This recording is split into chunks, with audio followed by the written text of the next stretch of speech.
سلام و عرض ادب خدمت همتون. دوستان، با نزدیک شدن به شب یلدا یکی از غرفه های فروشگاه گیلکی مارکت رو بهتون معرفی میکنم. این غرفه ماهی ما هستش.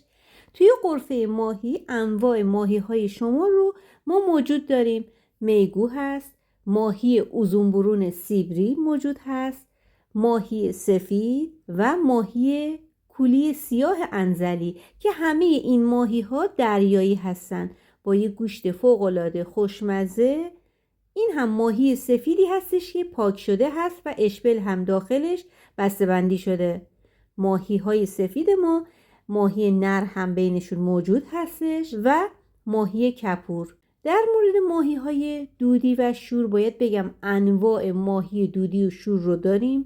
ماهی دودی سفید شکم پر، ماهی دودی سفید شکم خالی و ماهی شورکولی، ماهی زالون روغنی، ماهی فیتیفاک و همچنین اشپل. معمولا روزانه به سایر شهرها با باربری ارسال داریم.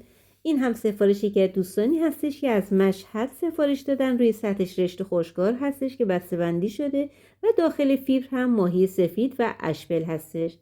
دوستان، اگه ثبت سفارش داشتید میتونید روی لینک فروشگاه بزنید، داخل دیسکریپشن براتون میذارم. ممنون از همراهیتون. خدا نگهدار.